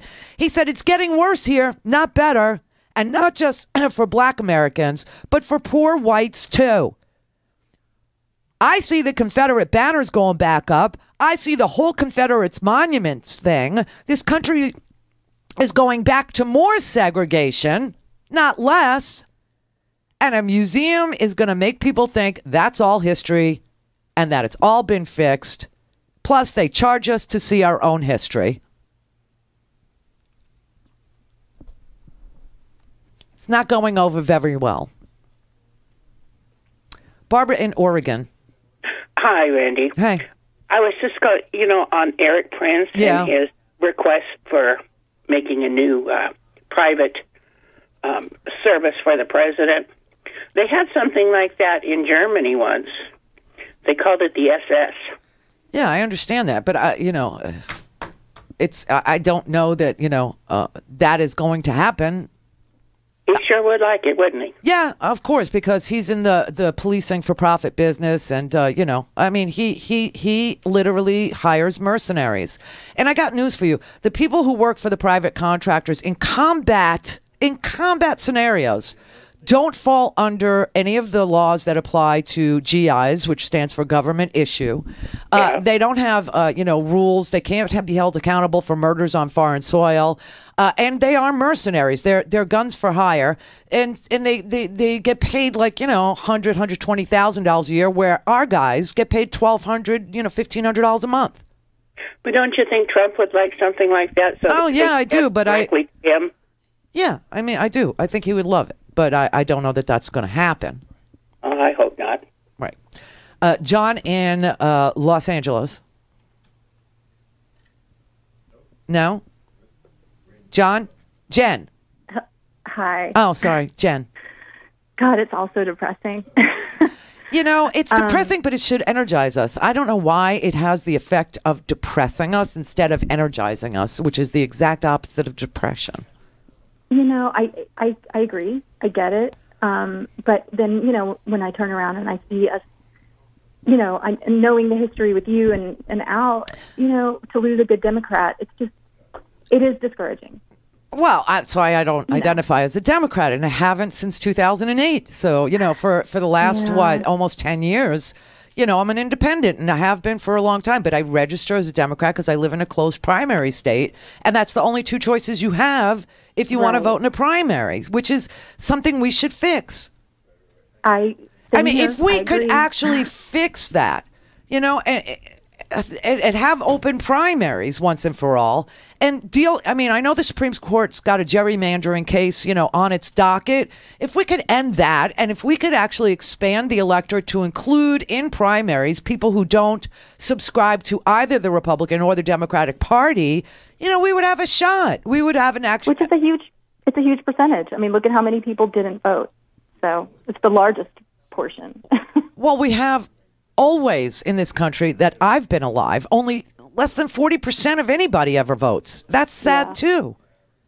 There's so many little things that if people got energized and did, that make everything possible and doable. But throwing your hands up and saying, I'm so depressed, I don't know what to do. I'm comfortable. I'll go back to my internet. I'll go back to my TV.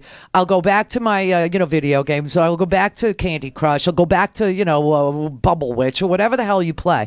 Then you're going to get the government you deserve. I don't know why Republicans, get so, the low information voters are much more energized than people who are on the side of, improving things for all.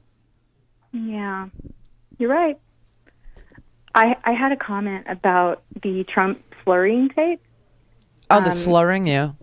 Yeah, his behavior and his hand movements, the voice, everything. I don't know, maybe it's just me, but it reminded me an awful lot of somebody who's been using a little too much of the cocaine.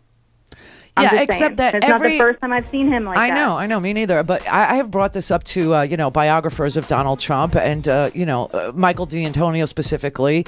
And he swears, and so do other people who know him, who have spent many, many countless hours with him, and they need to get a service award for that. They've all said that he does not do drugs. Now, today he said he would take a physical and release the results a year from now. Right.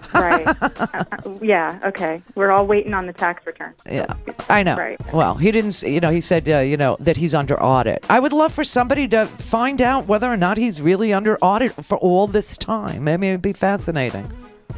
Right. There are simple questions that could be answered, by demanding the answers to some simple questions. But yeah, I have thought that he's, at least an Adderall baby or something. You know what I mean? His vocabulary's limited. He lives in his head. You know what I mean? He has all the earmarks. But I swear to you, the biographers and the ghostwriters of his books claim that they know him, and that he's never, ever touched drugs. He doesn't do drugs. So perhaps he's just crazy. Perhaps he's just, I don't mean crazy insane. I mean, perhaps he's just, a man who does what he does because it benefits him, and that's it. And the slurring was because he stays up all night watching the TV. and he's tired. I mean, it could be as simple as that. I don't know. But that slurring tape sure did light up the internet last week. Of course, Alex Jones says he is drugged, but he's being drugged. It's a slow sedation that he says he gets from high-level sources like his own website. Go to RandiRhodes.com for the whole thing and a podcast. Buy a stinking podcast.